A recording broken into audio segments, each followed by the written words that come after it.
This is the MFS Wellness Podcast. I am Mike Sinopoli. And on this episode, I'm going to go over 5 mentalities that you're going to want to tune out. Now, I'm going to go basically with the health lifestyle change sort of thing, the fitness stuff, because that's really what I know and what I talk about here on this podcast. But these sort of mentalities can be tuned out otherwise. Now, I just want to put it out there first. This is not anything personal. This doesn't mean that the people that have done this or do this are bad people. I may be guilty of this myself in the past, very aware of it now, of these types of mentalities that are going to tear you down, that are going to make you want to quit, make you feel bad, and kind of come in between you and your goals as you progress through bettering yourself. A lot of people don't like to see that, unfortunately, and we're going to go over why they aren't really that bad of people, the vast majority of them, and then they're just projecting something inside of themselves and they don't like to see other people succeed. It really, it's just going to speak volumes of them, and this is what we're going to go for here.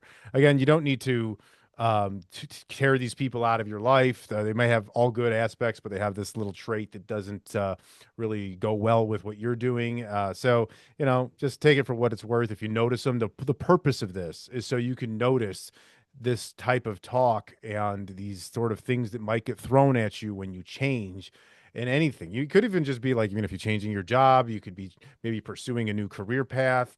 It could be anything. So taking on a hobby or something else to better yourself. And there'll be haters, there'll be doubters, there'll be all kinds of different with reasons why you shouldn't do this. And people are going to go ahead and just do it because they're not even know. It's going to be subconscious, most of it. So and as you know, this whole fitness thing is hard enough as it is on your own, let alone to have to deal with the feedback, the comments of others. The fear of hearing this has held people back alone.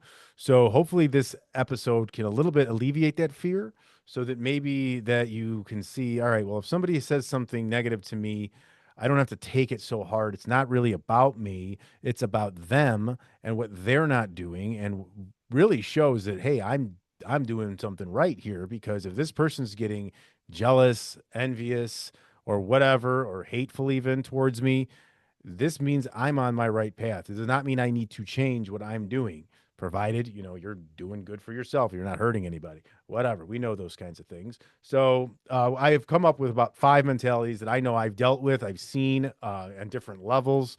Like I said, I might even have done these myself in the past, but now I'm well aware not to, and just know that it was coming from a place of insecurity or whatever's going on inside from people's pasts. So that's what I'm going for here. So if you kind of see these 5 mentalities, you can do 2 things. You can be aware if somebody is going to rain those onto you, or if you're self-aware enough and have an open mind, maybe you can go back and see, hey, am I doing these things? Because I try to do that. I really do. I don't just put these things out there and say, hey, I look out for everybody else, but also look at for yourself. Look at yourself.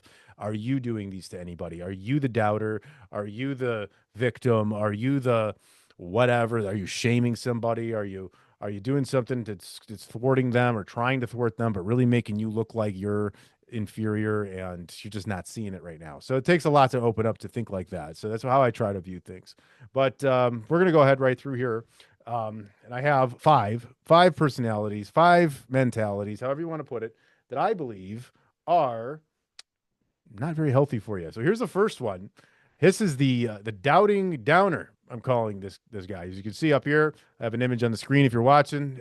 He's standing here. Somebody else is trying to do well, eat well, change their lives a little bit. They roll around, smirking and laughing a little bit. What they do is laugh at your efforts, your lifestyle maybe, or think, oh, you're not going to keep that up. Oh, that's cute. They almost like diminish shit. They almost patronize you a little bit. They, suggesting you'll never keep it up, the diet, or they laugh, whatever it might be. Even if you're on something extreme that's not, maybe not a sustainable diet for you, and they know it. I mean, that's not the right way to respond to somebody for that. Again, they're probably not looking for your feedback. So what they'll do is just throw doubt at you. They'll list reasons why it won't work, or you should live a little, something like that. Like, oh, you're going to start eating right this. Oh, you're not living. Life's short. You eat this, eat that. You know what? They don't know what you're doing. So, for an example of this, for me, like I worked in an office. I've said this before.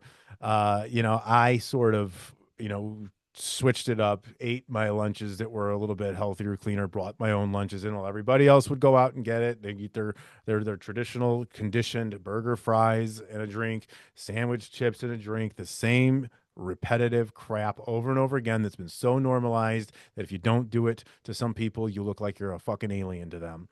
And it's a shame. It really is, because it's not the way it's supposed to be. And conditioning gets this bad like rap, like I'm some sort of conspiracy theorist, but we're all conditioned in a sense. It's just about deconditioning and reconditioning ourselves for what's going to work, like legitimately. Like doing the opposite of society is fucking like it's literally what you probably need to be doing at this point. It's unbelievable. So how do you respond to somebody who's going to come and doubt you? Just, unsolicited doubt, I call it. I've heard it before. You're like, oh yeah, eventually, you're going to have to eat like a normal person. They'd say, eventually, you're going to have to eat like a normal person. Okay, all right, man. Well, what's a normal person? You just want to see me not do well here because you're not. That's what they do. So how to respond? A, don't, because you just don't need to. Or, let them know that they're an inspiration to you. Thank you. You tell them, leave them confused. Your doubt is inspiring me to continue here. Wow, you're just fueling me more. Thank you. And move along. If you want to start a little bit of a confrontation, that's what you would do. Otherwise, don't say anything. Just be like, okay. And just let your actions show. Don't say nothing. Most of the time, you just keep doing what you're doing and let the action show. The results will follow. And then eventually, maybe if this person doesn't have too big of an ego, they're going to ask you, what the hell are you doing?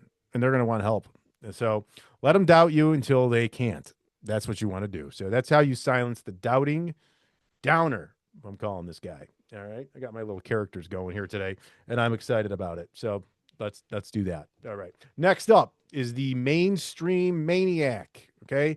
He or she will usually just, talk about all the new trends, these Ozempics out there, the fasting, the diet teas, the diarrhea juice, all of this stuff that just makes us drop all kinds of fat. Supposedly, they're usually into lots of pills, powders, and potions. They've tried it all. The diets are like they're watching their TV shows. They switch on. Did you see this one? Did you see that show? No, did you try this diet? Did you try that diet? No, man, because those diets are plans that are sitting out there, and it's like trying to fit a round peg into a square hole. It maybe only fits about 2 out of every 100 people. Keto. Let's just say keto. Like maybe everyone's tried keto. Some people have taken on a keto lifestyle. That's fine. If it works, great. Do it. Keep going. And I'm happy for you if you're happy and you love the results and you can do it. Love it. But you know what? For most people, that they fail. They want to have the carbohydrates. They want to change and do something. And then they try another diet, another one, and another one. And they keep diet hopping and they just get more frustrated. So this is the mainstream maniac, and what they'll do is they're going to tell you all about the new fads, the new pills, and all the fears on the news of all the different chemicals they shouldn't eat. They're probably avoiding like everything at this point because they're just afraid of everything due to the fact that our culture and our media is just throwing all kinds of shit at them, and people use fear to sell. And even in the fitness space, this is bad, this is bad, this is bad. Don't do this, don't do that, do this. Buy this, buy that. Now you need this. And before you know it, you spent so much money on this ultra super unprocessed organic crap that is a fucking lie because the FDA allows all kinds of different loopholes through their fucking labels and shit. And I've seen proof of it. And so just let them be, let them go. They're gonna do that. So why they do this, I think, is they trust society still. They still believe that Big Brother is looking out for them. They aren't willing to face the fear that the overlords, the government, the media, the regulating companies, and the associations and agencies they aren't actually there all for your help. Not saying that they're all bad and evil and all of that, and they're not doing some good. They are, but for the most part, you're going to have to do a lot of this yourself. There's nobody's going to write something up for you and give it to you from in the fitness space, from the government, from big food corporations. No one's going to go ahead and just say, here's the right thing to do. Now you sign up for this diet. And a lot of these people end up dependent upon diets. So what the diet culture does is create a dependency. They want you to keep buying something, and maybe it's a powder or maybe it's a pill, something like that goes along with it. Or you need to buy some sort of prearranged meals from them. That's going to sort of keep you dependent on them. So you got to be very aware that you're not just being sold dependency when you're going to try a new diet. So you got to make sure that you can go ahead and sustain this by yourself without paying money to really anybody. So how you respond to this? Again, don't. You don't have to, but if you need to, state that what you're doing is working for yourself. That's great. And then if they ever want to try or want any help, offer them to help them one day, because eventually they're going to burn out on all those fad diets that they keep trying, and hopefully they wake up to it and realize that, wow, I've been sold a load of bullshit for all these decades, and now I need to get my shit right. And it should be freeing, because you don't want to be at the mercy of some diet company, some supplement company or whatever, to think you got to keep your weight off, because that's what it's really about. I mean, losing weight is one thing, but keeping it off is a whole nother. So, and the fad diets don't lend themselves to that. So there's another one. Anywho, going on. Next up, this is probably one that I'm going to have a little more disdain for. It's the fit shaming freak. Okay. Now, we all know what body shaming is in general. Okay. It's wrong. Let's just say that right now. It's wrong in any aspect. I don't care what it is. I don't care if you're making fun of somebody who's fat, if somebody's overweight, obese, if they're too skinny, too muscular. Any sort of criticism on somebody's body that's negative and unasked for is not good. It's fit shaming. It's a form of shaming. Okay. So fit shaming doesn't get as much play out there as fat shaming does, because it just doesn't, because people don't really seem to care. So, so what the fit shamers are going to do is they're going to attempt to bring you down, minimize your results, and they're going to just outright body shame you and not care. It's very hypocritical, because they're trying to be virtuous, is what they do. What they're doing is just radiating their own hatred for themselves. Unfortunately, these people, because if you're going to shame somebody, you're mad at yourself. You're mad that you're not doing the work. You didn't obtain the results. They're going to accuse you of steroids. They're going to accuse you of some sort of like weight loss drug or something that you're on. They're going to think that you are some sort of toxic masculine human being if you're a man, or whatever. If you're a woman, they're going to just kind of judge you in that sense of being superficial and needing of external validation, and then all of this stuff. It's not really true. It's just them trying to, you make them uncomfortable with your fitness, even if you're not like looking fit, even if maybe you're like getting started and you're just implementing that lifestyle. You're starting to go to the gym, you're posting maybe some workout stuff, you're looking at that kind of stuff. They'll still come at you, because it's not necessarily about how you look. They're shaming the lifestyle more than anything, because they're not doing the work. They're shaming that part. The results are just what we see. So even if you're still, let's say, overweight, and you're just a couple months into this thing, and you start to get excited about your progress, you're feeling good, you're seeing some weight come off, and you start to share your stuff, and you get the shamers come in and kind of diminish that, because they're straight up. There's really not much to it. They're really upset with themselves that they're not putting in that work, and it's that simple. So they're insecure, and they're threatened by your discipline and your success. So the way to respond to them is don't, or you can thank them for noticing the hard work and just go on unfazed, because a reaction is what they're going to want. They're going to want you to quit. They're going to want you to feel bad. They're going to want you to feel guilty about doing well for yourself, strictly because they feel that way themselves. It is a true projection, and there's not much more to it. So someone had said to me once on the internet, I don't know. You're just one of those people that probably has to look good in order to feel good, or feel important or something. I don't know what that really meant, but it was obviously, whatever. I've been accused of roid rage. I'm clearly not on steroids. I don't know why people would think that, but anytime it's kind of commonplace for somebody who's not fit, anybody that's a little bit more fit than them or into the fitness stuff, is they just bam accuse them of steroids. It's a way of diminishing that their discipline and their results and their progress. So they'll accuse you of taking drugs and having an unnatural physique, even though you put in all the work. They'll diminish it right there, right then and there, in minutes. They don't care. And as you know, they don't know you. So when somebody just cuts into you, and you can see this on the internet now between the political arguing, you could just kind of see that if somebody's going to go ahead and just put this big label on you, and say all of these things about you, they've never met you, you're just an icon on the screen, and they're going to have this big just 100% opinion of you. No, they know that's them just spewing out their shit themselves that they're not doing, that they don't like about themselves. That's all it is. It's that simple. And that's what these fit shamers will do. They do not care much for the gym. They're the ones that are kind of pushing this, it's a toxic place, or whatever, of like superficiality, toxic masculinity, and all of that. It's not that at all. It's like literally one of the best places to go. Many people that are there, as their reasons in the gym, is from these same reasons they're being shamed for, these insecurities, this inferiority, all of that stuff. It really is. It's a little bit of a form of a victim mentality, which we'll get to later. So don't fit shame. Don't body shame. Let's not do it. Not saying I've never done something like that on accident, on purpose, or whatever the heck, and I'm not a perfect man either. So, I that's something I'm very sensitive to. So I've learned that. No, don't make judgments, and it just makes you look bad. It's that simple. Next up, it's the beast mode, bro. All right. So you might know this guy. He's in the gym. Yeah, he's low key diminishing your efforts, calling you a pussy because you're lifting like lower weights or whatever. You don't really know. He doesn't really know what you're doing. He's on all kinds of supplements, probably juicing on HGH and other sorts of things that he's injecting into his body. What he'll do mostly is obviously, besides diminishing your efforts, he's going to try to push you to work out harder and to more exhaustion, which, okay, in a sense, yes, there is sometimes some people are slacking in the gym. They're lazy, they're lagging.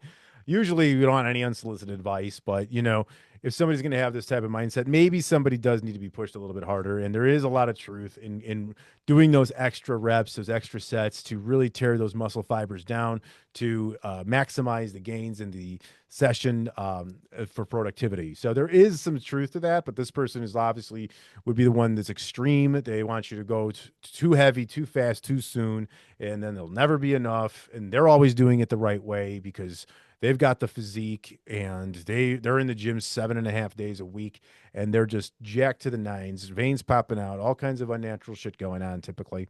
But they'll push you outside of the form and just to put up the weight as much as you can.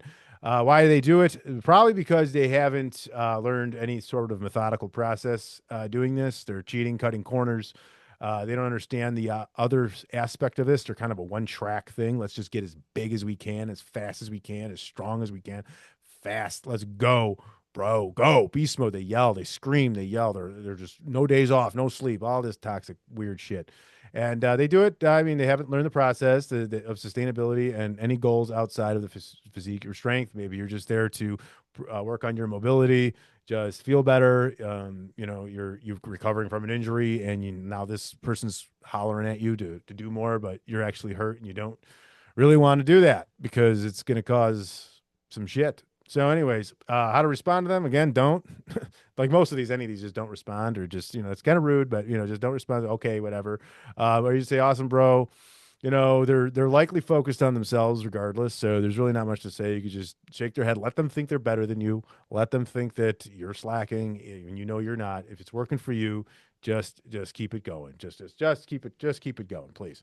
So, lastly, and the worst of the worst. Probably this person can sort of go ahead into the rest of them, most of them, and it's the virtuous victim. Okay, the virtuous victim, a victim mentality. Like we've talked about victim mentality before. I think we've all kind of displayed this in our lives at some point. Some people are legitimate victims and they act like it. Sometimes they are legitimate victims and they don't. Some people are not victims at all and they act like victims. Everything, you can notice these people because everything will be somebody else's fault. But what they'll do to you is they'll provide, constant reasons as to why they can't do something that you're doing. So, they'll say they have like maybe more time or you have more time than them, I should say. Or you have a better situation, or you were doing this or that. They'll use a must be nice phrase, must be nice. Oh, I don't have time for that. They'll almost like diminish you as a human because they're too busy or they're just whatever, but really they just aren't making it a priority. But they're too conditioned in their victim mentality to ever admit that. And usually goes a lot deeper than just discrediting you fitness wise here for this. This is usually something that they're going to go ahead and radiate in every aspect of life, no matter what it is. So why they do this is because they are insecure, immature, irrational, and likely have an inferiority complex. Oh, the four eyes. And that's what I call that. So, you have to be aware of those sorts of things. You can spot these people easily because they're never wrong. They've never done anything that's fucked anything up in their lives, and everyone else was the problem. I mean, you can clearly see that when they speak, and they will never admit fault. And if you try to help them and say, well, if you just did this or that, they would laugh at you and then say, don't try to assume me or what I can do. They're doing the same to you. So, but this is one So the response to this one is honestly, and I know I've said it for the other four, don't respond. There is really nothing you can do with a victim mentality like that, like a heavy victim mentality that's going to never admit any fault, always diminish what you're doing, and tell you reasons why they can't and why you can that aren't even real. So that's the one that sort of is probably most common, I'd say. The victim, they'll always assume that you have better means, you have more time, or then they've been through worse things. They will always assume that no matter what. They don't know anything about you most of the time or very little, and they'll make that assumption. It's kind of sad, really. So I mean, what would happen though? And what happens when they find out? Like, what if a victim? And be careful with this because what if you are sitting there acting like a victim, telling, oh, someone's out there getting in really good shape and they're just killing it. And you're telling them, oh, they have all this time. They have all the time in the world. They have all this time. They have this freedom, this money, this stuff, all this stuff. They have this. Some might not. Now remember this. Uh, Imagine getting caught in that, like finding out that somebody's accusing somebody of that, and then finding out that you have more time than them as a victim. You actually have more time, and now you have no excuse, but you won't admit it. That's when they turn to name calling and all that. Then they become the fit shamer. That's what they do. They go from the victim to the fit shamer. They kind of hit them all. So there's a victim mentality written in a little bit of all of these.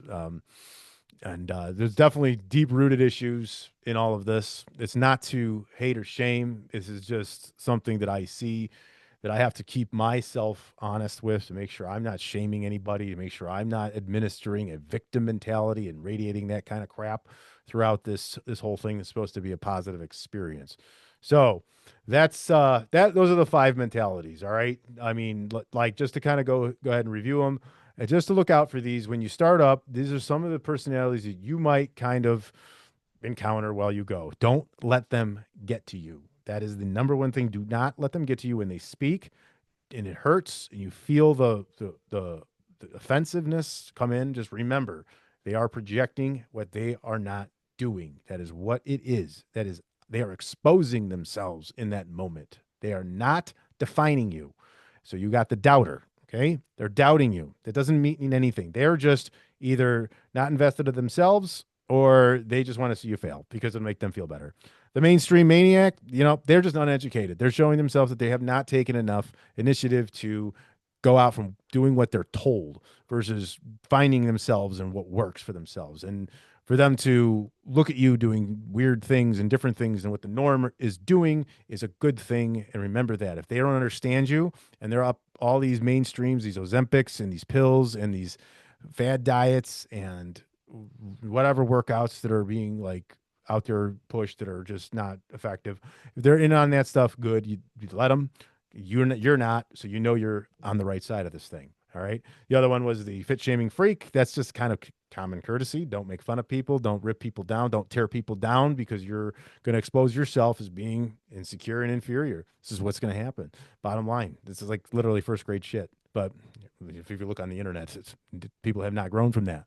The beast mode, bro, leave people alone. Go do your own thing. If you're going to go put on a natural physique, get yourself hurt over and over again because you're trying too much, too hard, too fast to get to a goal, or you need to be the best. This is kind of a grandiose. The narcissisms are in here. Like this is the beast mode, bro, is kind of like the grandiose narcissist, right?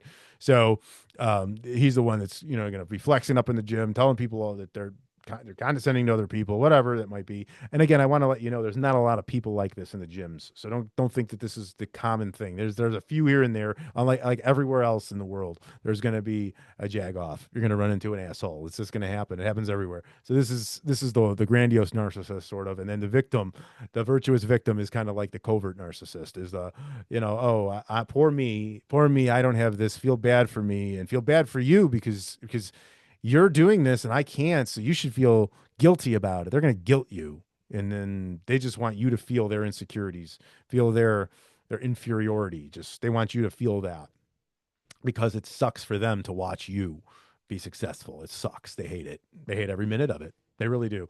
And they try to be virtuous, some of them. They'll try to like make themselves out to be poor me and this is what I've been through and all this. And some of it might be true, but you know what?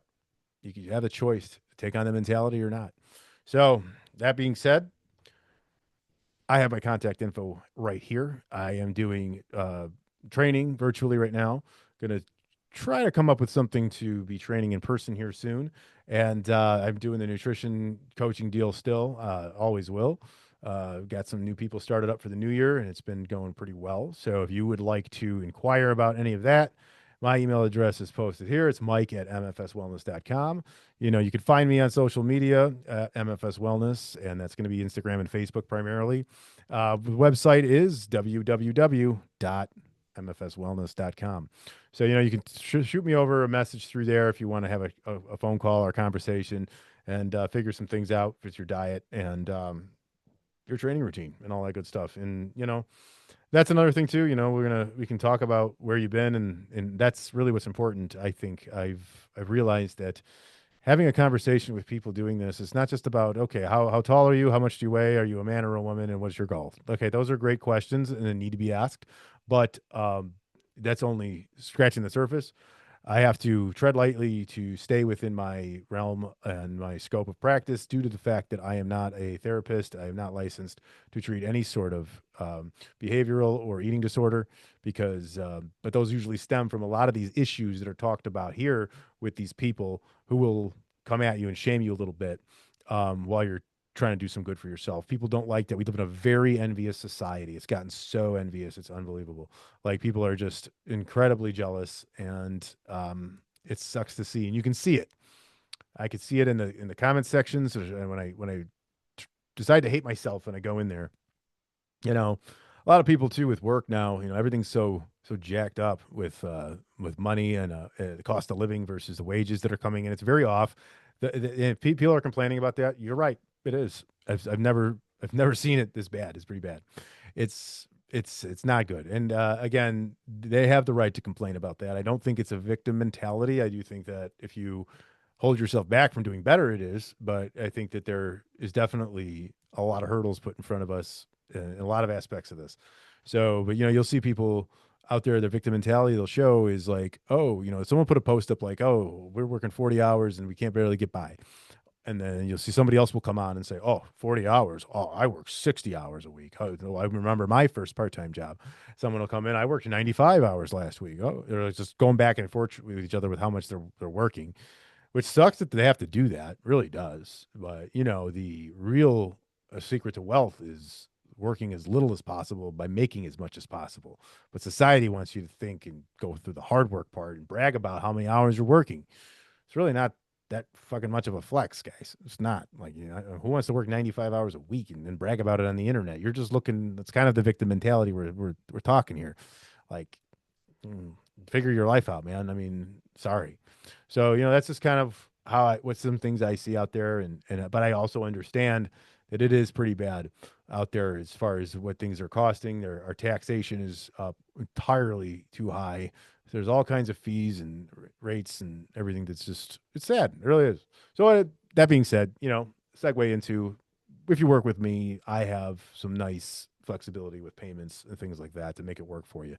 Because if it's going to be something you're going to do and want to change your life, we're going to make it work for you. We got flexibility is the name of everything in this, with diet, with training and payments. Everything needs to be flexible. We need to lessen the rigidity of it all and just just do that, because the more flexible something is, the longer it's going to be sustained.